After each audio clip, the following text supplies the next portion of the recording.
तो जो अवाम ने मैंडेट दिया है पीटीआई को और बिलखुसूस इमरान खान साहब के नाम पे कौम को मुबारकबाद, बहुत बहुत मुबारकबाद देता हूँ। जहाँ तक कौम ने करना था अपना काम कर दिया, कौम ने अपना वोटिंग कर दी।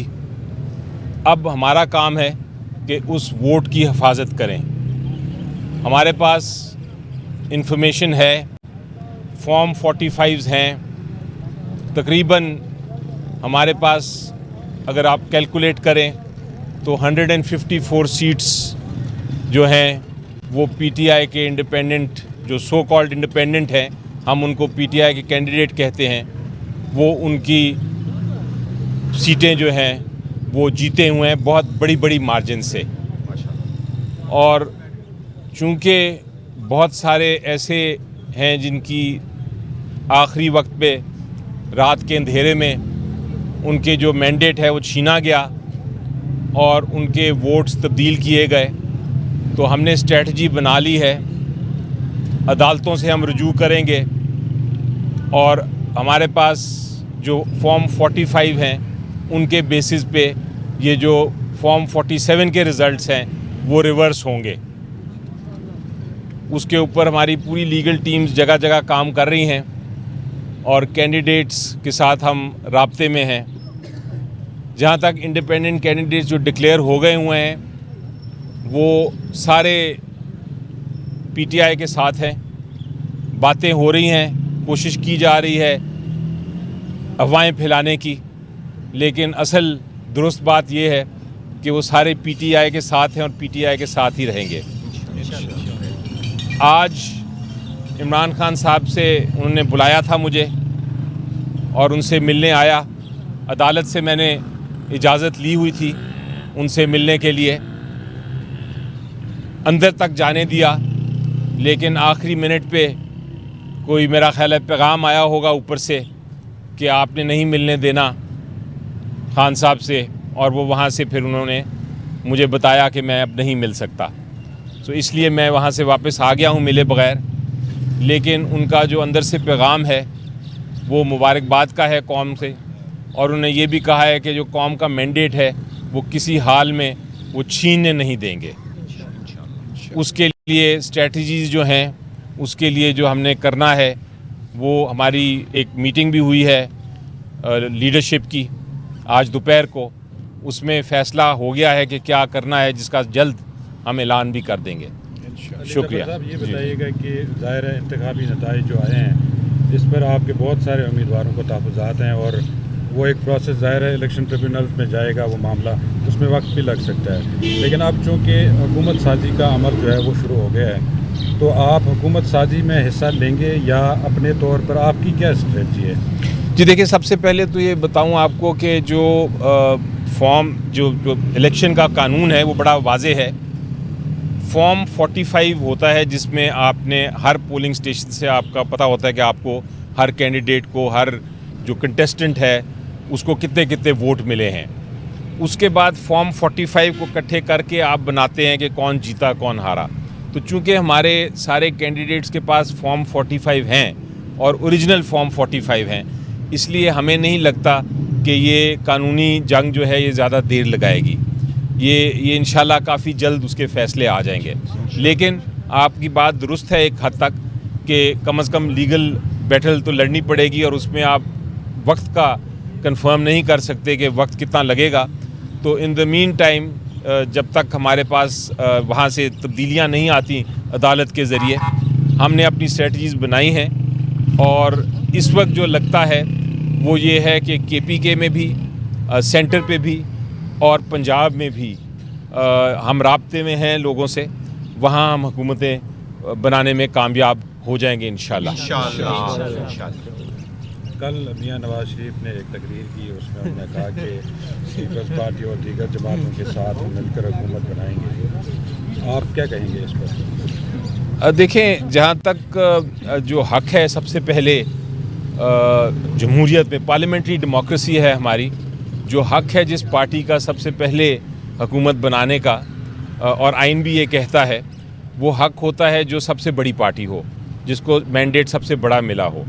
तो इस वक्त फ़िलहाल हमारी नज़र में और ये हकीकत भी है कि हर जो नेशनल असम्बली है और KPK असम्बली है और पंजाब असम्बली है, वहाँ जो मेजॉरिटी है, सबसे बड़ी जो जमात है वो PTI है। जिस तरह सिंध में अगर पीपल्स पार्टी है तो उनका हक़ है कि वो अपनी पहले पार्टी बनाने की कोशिश करें, हुकूमत बनाने की कोशिश करें, वो सबसे बड़ी पार्टी है वहाँ की। इसी तरह हमारा हक़ है कि हम पहले बनाएं। वो ठीक है, नवाज़ शरीफ साहब अपनी स्टेटमेंट दे रहे हैं, उनका भी हक़ है कोशिश करने का, बाकी जमातों का भी हक़ है, यही जमहूरियत का प्रोसेस है। हम उस पर बात नहीं करना चाहेंगे, लेकिन हम अपनी बात करना चाहेंगे कि हम इंशाल्लाह हुकूमत बनाने जा रहे हैं और हम कोशिश करेंगे कि हुकूमत उस तरह बनाए जो कि पाकिस्तान को आगे लेके जाए, क्योंकि लोगों ने इतना क्लियर कट मैंडेट दिया है कि इस मैंडेट की इज़्ज़त करना मेरा ख्याल है हर इंस्टीट्यूशन और हर शख्स का फ़र्ज़ है। और यही पैगाम मैं देना चाहूँगा और यही लोग हम मुझे भी कह रहे हैं।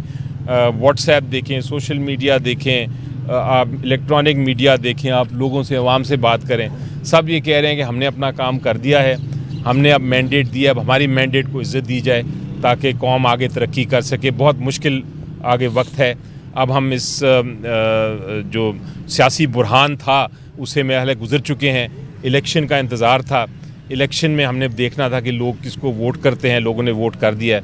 अब हम आगे की तरफ देखते हैं इंशाल्लाह। बताइएगा कि इस वक्त जो हैसियत है PTI के जो हिमायत याफ्ता वो आज़ाद हैसियत में सब खड़े हैं, तो इससे पहले भी खान साहब से जब बातचीत हुई थी तो उसमें कहा था कि 2 ऑप्शन हैं, या तो जो है वो MWN के साथ या फिर जो शिरानी ग्रुप है उसके साथ जो है वो हमारा जा सकते हैं हमारे उम्मीदवार। तो इस वक्त क्या स्ट्रैटेजी बनाई जा रही है, क्योंकि इस वक्त तो आज़ाद हैसियत में हैं आप लोग? देखिए जी, ये बहुत आपका अहम सवाल है।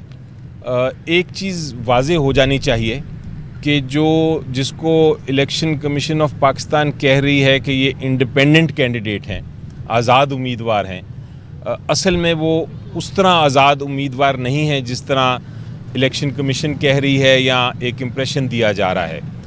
वो आज़ाद उम्मीदवार जो टोटली आज़ाद होता है, वो अपने जब नॉमिनेशन फॉर्म फाइल करता है तो वो ये कहता है कि मैं आज़ाद हूँ, मैं किसी भी पॉलिटिकल पार्टी, किसी भी सियासी जमात से मुंसलिक नहीं हूँ। जो PTI के कैंडिडेट्स हैं, सारों के साथ जितने उन्हें भी फाइल किया है, जो जीते हैं इलेक्शन, उन्होंने एफिडेविट दिया हुआ है और नॉमिनेशन पेपर में बाकायदा कहा है कि हम PTI से मुंसलिक हैं।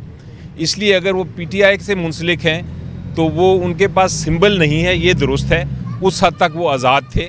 लेकिन अब वो सिंबल का मामला ख़त्म हो गया है, इलेक्शन का रिज़ल्ट आ गया है, अब वो PTI के ही कैंडिडेट्स हैं और पार्लियामेंट में वो PTI के ही कैंडिडेट समझे जाएंगे।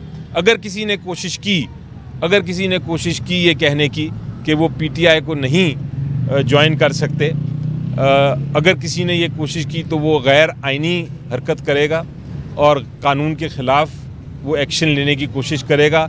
हमारे पास फिर एक ही ऑप्शन होगी और वो ऑप्शन होगी कि हम भी अदालत के पास जाएंगे और उनके अगर एक्शन को ऐसा लिया गया तो उसको चैलेंज करेंगे। लेकिन कानूनी पोजीशन ये है कि लोगों ने PTI को वोट दिया है, इमरान खान साहब को वोट दिया है। जो कैंडिडेट इलेक्ट हुआ है PTI के प्लेटफॉर्म पे, वो PTI का कैंडिडेट है। वो पार्लियामेंट में भी और प्रोविंशियल असम्बलीज़ में भी PTI के ही कैंडिडेट रहेंगे। और अगर हमें ज़रूरत पड़ी किसी और पॉलिटिकल पार्टी से बात करने की, चाहे वो छोटी जमात हो चाहे ना हो, अगर उसकी ज़रूरत पड़ी तो हम करेंगे। आपको याद है जब सिंबल केस का लाइव कवरेज हो रही थी तो आपको याद है कि ये एक सवाल उठा था, तो अदालत ने ऑब्जर्वेशन दी थी उस वक्त सुप्रीम कोर्ट ने, और ये कहा था कि जनाब हमारे मुताबिक तो ये सिंबल लेने का ये मतलब नहीं है कि आप पार्लियामेंट में अपने कैंडिडेट्स नहीं फील्ड कर सकते। उसका सिर्फ ये मतलब है कि आपका एक कॉमन सिंबल नहीं होगा, आपके जो कैंडिडेट्स हैं वो मुख्तलिफ सिंबल्स पे लड़ेंगे।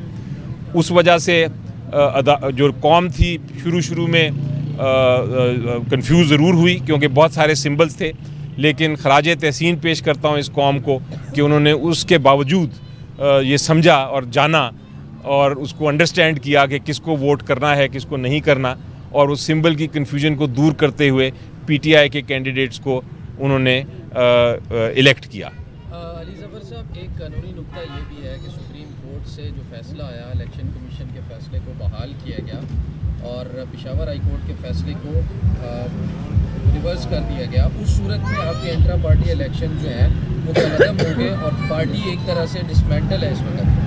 दूसरा नुकता ये है कि आपके एक वकील है सलमान अकरम राजा साहब, उन्होंने सुप्रीम कोर्ट में दरख्वास्त इसी नुकते पर दायर की थी कि पीटीआई के कैंडिडेट जो आज़ाद हैं उनको पीटीआई का ही तस्वुर किया जाए और इलेक्शन कमीशन को हिदायत जारी की जाए, वो भी खारिज हो चुकी है। तो इस सूरत में भी आपके जो आज़ाद उम्मीदवार हैं वो पीटीआई के कैंडिडेट्स ही रहते हैं? जी देखें, मेरी नज़र में सबसे पहले तो पीटीआई जो है वो उस डी रजिस्टर नहीं हुई। पीटीआई एक पार्टी है, एग्जिस्ट करती है। आप दुरुस्त फरमा रहे हैं कि इंट्रा पार्टी इलेक्शंस हमने कराने हैं, उसका प्रोसेस आपको याद है इलेक्शन से पहले शुरू हो गया था और उसमें जो नॉमिनेशन पेपर्स थे वो भी आ गए थे, लेकिन चूंकि जनरल इलेक्शन था और हमारा जो सेंट्रल ऑफिस था उसको सील कर दिया गया था और हमारे लोगों को खदशा था कैंडिडेट्स को कि वो पकड़े जाएंगे अगर वो आए और इलेक्शन में हिस्सा नहीं ले सकेंगे, तो उस वजह से उसको थोड़ा सा पोस्टपोन किया गया था।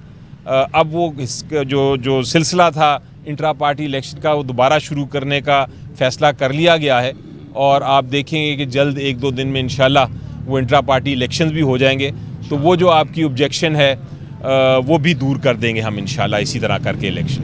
Thank you sir. Thank you.